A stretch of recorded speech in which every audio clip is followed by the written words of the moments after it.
కన్ను wide I on the Telugu literature ఛానల్లోకి మిత్రులందరికీ పునః స్వాగతం. ఆధునిక వచన కవిత నిర్మాణ కళ ఈ పరంపరలో మనం 9వ సంచికలోకి వచ్చాం. ఈ సంచికలో ఒక యువ కవిని గురించి, ఆయన కవిత్వాన్ని గురించి పరిచయం చేస్తాను. ఈయన కవిత్వం అంతా నాకు తెలియదు, అసలు ఈ కవిత్వం నాకు పరిచయం లేదు. మొట్టమొదటిసారిగా ఈ కవితను ఇవాళ ఆంధ్రజ్యోతిలో, ఇవాళ అంటే 21 ఏప్రిల్ 2025న ఇవాళ ఉదయం వివిధలో ఈ కవిత చదివాను. కవిత చదివి చెలించిపోయాను. చాలా ఆకట్టుకుంది, హృదయాన్ని తాకింది. నిర్మాణ కళలో చాతుర్యాన్ని చూపించాడు ఈ కవి. కింద ఫోన్ నంబర్ లేదు. మామూలుగా కవుల పేరు కింద ఫోన్ నంబర్లు ఇస్తుంటారు. అలా ఫోన్ నంబర్ ఇస్తే వెంటనే ఆయన ఫోన్ చేసి నేను మాట్లాడి ఉండేవాడిని. ఎదురుగా ఉంటే కౌగిలించుకొని ఉండేవాడిని. అంత బాగుంది ఈ కవిత. ఈ కవిత్వలో నిర్మాణంలో ఉన్న విశేషాలు ఏంటి, భావములో ఉన్న విశేషాలు ఏంటి, పూర్తిగా ఈ కవిత ఒక రస విద్య. అంటే మామూలు వచనాన్ని, మామూలుగా వ్యవహారంలో మాట్లాడుకునేటటువంటి వచనాన్ని అపురూపమైన ఒక రస తుందిలమైన ఒక కవితగా మార్చడానికి అవసరమైనటువంటి నైపుణ్యం ఏమిటి అని మనం అనుకుంటుంటాం. ఈ నైపుణ్యం ఉన్నప్పుడే అది మామూలు వచన కవిత్వం అవుతుంది. కథల్లో కవితాగంధి కథల గురించి మనం చాలాసార్లు మాట్లాడుకున్నాం.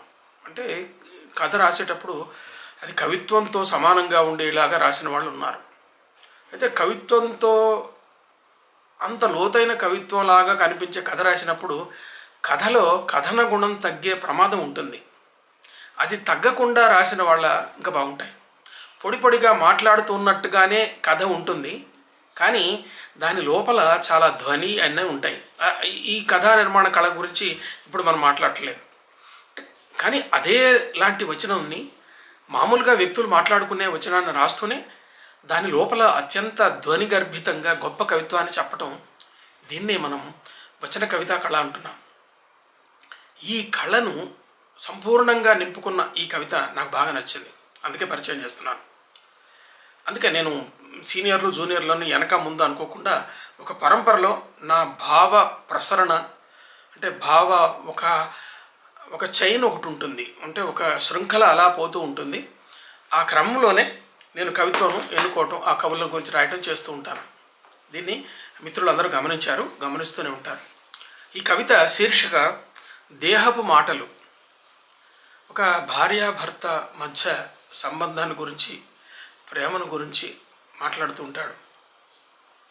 ఒక భర్త వాయిస్లో ఈ కవిత్వం వస్తూ ఉంటుంది.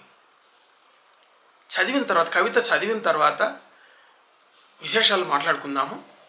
నిర్మాణపరమైనటువంటి విశేషాలు ఏంటి, భావాన్ని ఎలా తొణికిసలాడేటట్టు చేయగలిగాడు, ఇది మాట్లాడుకుందాం.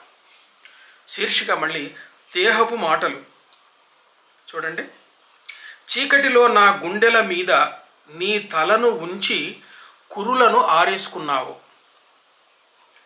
మన కాళ్ళు ఏ భయాలు లేకుండా నగ్నంగా పెనవేసుకున్నాయి.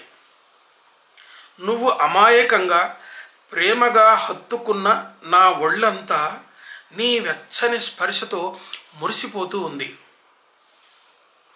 నువ్వు కలలు కంటూ ఉంటావు. గాఢ నిద్రలో నక్షత్ర పడవ మీద తేలిపోతూ కూడా హాయిగా నిద్రపోతూ ఉంటావు. నువ్వు నిద్రపోవడం కోసమే ఈ రాత్రి ఇంత ప్రశాంతంగా ఉందేమో. నీ కడుపులో ఇన్నాళ్ళు ఒక చల్లని నిద్రను మోసి ఉంటావు. పొద్దున్నే అంట్లు తోమే, కసువు ఊడ్చే, పని లేకుండా పిలగాడో పాపో అర్ధరాత్రి మేలుకోకుండా నేను నీ భుజం కదపకుండా ఉండే ఒక చల్లని నిద్రను ఇన్నాళ్ళు మోసుంటావు. నీ కురులు ఎంత మెత్తటివో ఇప్పుడే తెలిసింది నాకు. అవి నా ముఖం మీద మబ్బుల్లా తారాడుతున్నాయి. నీ తలను నిమురుతుంటే నీ తలను నిమురుతుంటే ఒడ్డున కూర్చొని సముద్రాన్ని జోకొడుతున్నట్లు నా వేళ్ళు గవ్వలుగా మారిపోతున్నట్లు ఉంది. నోటితో మాట్లాడటం అనుకున్నాను. కాళ్ళు పడుతూనో, కాలి వేళ్లతోనో, చూపులతోనో, పెదవులతోనో నీతో మాట్లాడవచ్చని ఎంత ఆలస్యంగా తెలుసుకున్నాను.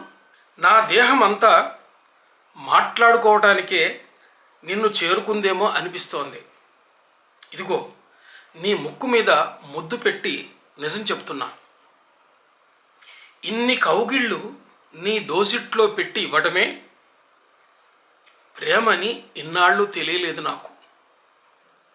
ఇంత గాఢరాత్రి మరి నక్షత్రాలు కూడా ఆవులిస్తున్న నిశ్శబ్దంలో మేలుకొని తేరుకొని ఏమిటో పిచ్చిగా రాసుకుంటున్నా. నిన్ను హత్తుకొని చెప్పలేని అర్థం కాని మాటలతో సుదూరాల నుంచి మోసుకొచ్చిన నిన్నటి కబురులా మిగిలినదేదో చెప్పాలని మాట్లాడుతున్నట్లే ఉంది. కానీ చూడు, నిన్ను పొదువుకొని నిద్రపోతే సరిపోయేదానికి వెర్రిగా ఇంత ఆరాటము పడుతున్నాను. అయినా నీకు కొత్తగా చెప్పగలిగేది ఏముంది?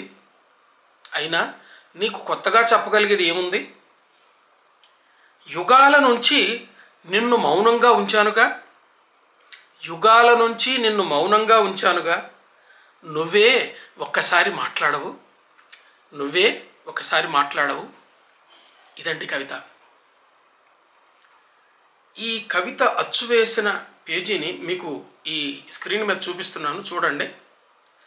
ఇందులో మనం గమనించాల్సినటువంటి అంశాలు ఏంటంటే, కవి నిర్మాణపరంగా అంటే స్ట్రక్చర్, అంటే పోయంకు ఉండేటువంటి స్ట్రక్చర్లో ఇన్ని పాదాల దగ్గర ఒక స్టాంజాని, ఇన్ని పాదాల దగ్గర ఒక స్టాంజాని పెట్టి 1, 2, 3, 4 విభాగాలు చేయాలని ఈ స్ట్రక్చరల్గా ఆలోచన చేయలేదు. అంతేకాకుండా పాదాలు ఇంత పొడుగు ఉండాలి, లేదా పాదాల విభజన ఇలా చేస్తే బాగుంటుంది అని కూడా ఆలోచన చేయలే. మీరు ఆ పాదాలను విభజించిన ఆ పద్ధతి దాంట్లో మీరు చూస్తే కవికి ఎక్కడా కూడా పాదం ఇంత పొడుగు ఉండాలని కానీ, లేకపోతే ఇక్కడ ఆపాలని కానీ, భావం ఇక్కడ ఆగిపోయిందని కానీ, ఈ భావం దగ్గర ఇక్కడ ఆపితే ఇది ఒక భావాంగం అయిపోతుందని కానీ ఈ స్పృహ ఈ కవితలో ఎక్కడా లేదు.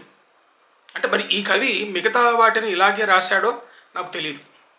గోండ్ల వెంకట నారాయణ గారు, ఇప్పుడు చెప్తున్నా మీ కవి పేరుని, గోండ్ల వెంకట నారాయణ గారు అనే ఈ కవి ఫేస్బుక్లో చూస్తే కొన్ని కవితా సంపుటాలు వేసినట్లు ఉంది. మరి ఆ కవితా సంపుటాల్లో కవిత్వం ఎలా ఉందో నేను చూడలేదు. కానీ ఈ కవితని తీసుకొని ఈ నిర్మాణపరంగా ఒక వివేచన చేస్తే కవికి పాదాలు ఇలా ఉండాలి, అసలు పాదాలు ఉన్నాయి అనే స్పృహ కూడా ఇందులో మనకు కనిపించట్లేదు. అచ్చువేట వేసుకోవడానికి సౌకర్యంగా ఉంటుందని చెప్పి వాళ్ళ ఇట్లా పక్కన పెట్టినట్లే ఉంది. కొన్ని పాదాల దగ్గర పాదాన్ని సగం విరిసి కిందికి నెట్టి అది ఒక పాదం అని చెప్పేలాగా ఉన్నది. అంటే ఇక్కడ ఈ పాదాలన్నింటినీ కూడా ఒక కథలాగా, ఒక పేరాలాగా అలా అలా అలా అలా రాసినా కానీ ఇందులో ఉన్నటువంటి భావాభివ్యక్తి ఏమి చెదరదు. ఇది ప్రకృష్టంగా ఇలా నిర్మించటంలో ఒక నిర్మాణం, అంటే ఒక నైరూప్యంలాగా, అంటే ఒక రూపం, శిలను శిల్పంగా చేసినప్పుడు ఒక శిల్పంలో కన్ను, ముక్కు, తీరు, చెవులు ఇవన్నీ స్పష్టంగా అక్కడక్కడక్కడక్కడ వివరంగా కనిపిస్తే అది మనకు కనిపించే రూపకళ అది. కానీ అలా కనిపించకుండా కన్ను ఎక్కడుందో, ముఖం ఎక్కడుందో, లేకపోతే చెవులు ఎక్కడున్నాయో, పాదాలు చేతులు ఎక్కడున్నాయో ఇలా కనిపించకుండా అలా చిత్రాన్ని చూసినప్పుడు దాని లోపల ఏవో ఎక్కడో ముఖం ఉన్నది, ఎక్కడో చేతులు ఉన్నాయి, కానీ ఎక్కడో ఉందని మనసుకు తెలుస్తూ ఉంటుంది. కానీ ఎక్కడుంది స్పష్టంగా కనపడు. ఇది ఒక రకమైనటువంటి రియలిస్టిక్ కానీ, అంటే అనుభవైక, చూపుతోటే అనుభవైక వైద్యం కాదు, మనసుతోటి. అందుకే కవిత్వం అన్నది ఆలోచనామృతం అన్నది. అంటే రూపం మీకు అంత పైగా కనపడదు. ఇక్కడ కూడా కవిత్వంలో ఈ కవితలో రూపం అంత స్పష్టంగా మనకేం కనపడదు. భావం మాత్రం ప్రతి పాదం భావాన్ని మోసుకుంటూ వస్తుంది. ఈ వచనం చాలా సింపుల్గా మనకి తగులుతున్నట్టుగానే ఉంది. కానీ కొన్ని కొన్ని అభివ్యక్తులు చాలా గొప్ప గొప్ప అభివ్యక్తులు ఇచ్చాడు. దీన్ని ఏ అలంకారం అని కూడా మనం సాంప్రదాయకమైనటువంటి ఉపమాలంకారము, రూపకాలంకారము, లేకపోతే ఇంకొకటో ఉత్ప్రేక్షను ఏదో మీరు దీనికి చెప్పడం కుదరదు. మెటఫర్ అనో సిమిలి అని కూడా చెప్పడం కుదరదు. కానీ ఆ అభివ్యక్తులు ఎట్లా ఉంటాయో చూస్తూ ఉంటాం. నువ్వు కలలు కంటూ ఉంటావు, గాఢ నిద్రలో నక్షత్ర పడవ మీద తేలిపోతూ కూడా హాయిగా నిద్రపోతూ ఉంటావు. నక్షత్ర పడవ, ఆకాశంలో ఉన్న నక్షత్రాలే పడవైతే, అంటే ఆకాశం ఒక సంద్రం అయ్యి దాంట్లో నక్షత్రాలతో కూడిన పడవైతే, అసలు వచన కవిత్వాన్ని అర్థంలో అది అనుభవించాలి, ప్రతి ఒక్కళ్ళు అనుభవించాలి. దాంట్లో ఉన్న స్వారస్యం దండాన్వయం చేస్తే పోతుంది, అసలు ఉండదు. కానీ అభివ్యక్తిలో కొత్తదనం, అభివ్యక్తి ఎలా ఉందో చెప్పాలంటే, నక్షత్ర పడవ మీద తేలిపోతూ కూడా హాయిగా నిద్రపోతూ ఉంటావు. నువ్వు నిద్రపోవడం కోసమే ఈ రాత్రి ఇంత ప్రశాంతంగా ఉందేమో. ఈ అభివ్యక్తి చూడండి, రాత్రి ప్రశాంతంగా ఉంది కాబట్టి హాయిగా నిద్రపోతూ ఉన్నది. కానీ ఆమె నిద్రపోవడానికే ఇది ఇంత ప్రశాంతంగా ఉందేమో. కానీ ఆమె అంత ప్రశాంతంగా నిద్రపోవడానికి ఆయన అవసరమైన ఏర్పాట్లు అన్నీ కూడా చేస్తూనే ఉన్నాడు. కుర్రులు మెత్తటివి, కుర్రులు ఆకాశంలా ఉన్నాయి, ముఖం మీద కప్పుకున్నవి, ఇవన్నీ చాలామంది కవులు చాలామంది సార్లు చెప్పారు. నీ కుర్రులు చూస్తే ఆకాశం చీకటి పడ్డట్టుగా కనిపిస్తూ ఉంది, ఇవన్నీ కూడా పాతవే, ఇవన్నీ చెప్పారు. కానీ ఇక్కడ కొత్తగా చెప్పేది ఏంటంటే, నీ తలను నిమురుతూ ఉంటే ఒడ్డున కూర్చొని సముద్రాన్ని జోకొడుతున్నట్లు నా వేళ్ళు గవ్వలుగా మారిపోతున్నట్లు ఉంది. అద్భుతమైనటువంటి ఒక అభివ్యక్తి. ఇంకొక గొప్ప అభివ్యక్తి చూడండి, నోటితో మాట్లాడటం అనుకున్నాను, కనులు మాట్లాడతాయని, కనులు కవిత్వం చెబుతాయని చాలామంది కవులు చెప్పారు. కనులు మాటలాడునని, మనసు పాట పాడునని, కవితలల్లిది ఇన్నాళ్ళు, అది కనుగొన్నాను ఈనాడు, ఇలాంటి సినిమా పాటలు మనకి చాలా ఉన్నాయి. కానీ ఇక్కడ చూడండి, నోటితో మాట్లాడటం అనుకున్నాను, కాళ్ళు పడుతూనో, కాలి వేళ్లతోనో, చూపులతోనో, పెదవులతోనో నీతో మాట్లాడవచ్చునని ఎంత ఆలస్యంగా తెలుసుకున్నాను. అంటే ఒక ప్రైవేట్ స్పేస్లో స్త్రీ పురుషుల ఒక కలయికలో దేహాలు ఒక దేహం నుంచి ఒక దేహం ఎలా మాట్లాడుకుంటాయి, అంత గొప్పగా వర్ణించాడు ఇందులో. నా దేహమంతా మాట్లాడుకోవడానికే నిన్ను చేరుకుందేమో అనిపిస్తూ ఉంది. ఇంకొక ఎక్స్ప్రెషన్ చూడండి, ఇంత గాఢరాత్రి మరి నక్షత్రాలు కూడా ఆవులిస్తున్న నిశ్శబ్దంలో మేలుకొని. ఒక సరికొత్త అద్భుతమైన అభివ్యక్తి. నక్షత్రాలు కూడా ఆవులిస్తున్నాయి అని చెప్పడం ఏ కవి చెప్పలే. నక్షత్రాలు కూడా ఆవులిస్తున్న నిశ్శబ్దంలో మేలుకొని తేరుకొని ఏమిటో పిచ్చిగా రాసుకుంటున్నా.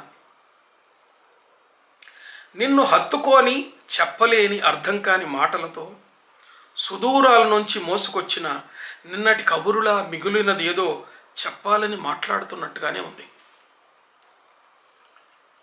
ఒక కవికి తన లోపల కలిగిన గాఢమైన చింతనని, ఒక తాత్వికతని, ఒక భావానుభూతితో కూడినటువంటి భావాల శరపరంపరని,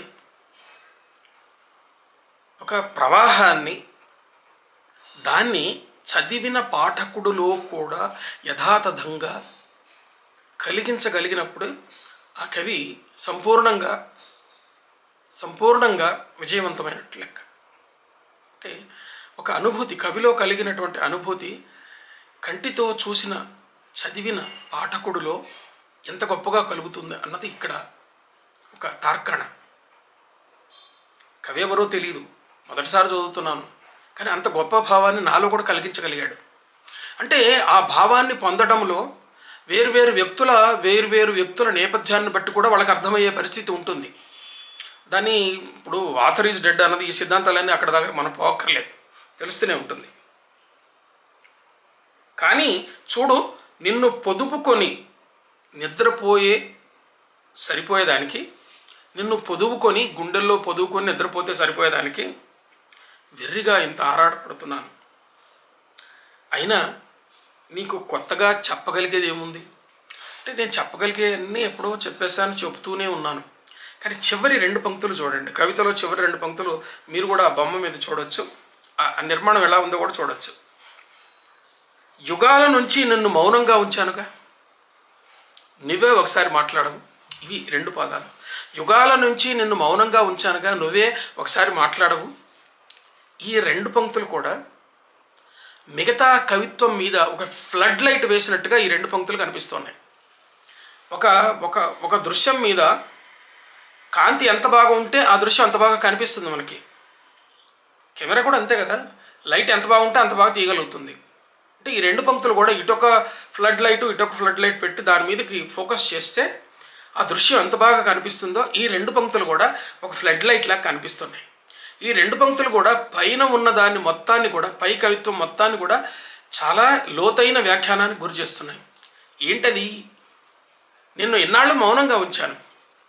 ఉమెన్ ఈజ్ మ్యూటెడ్.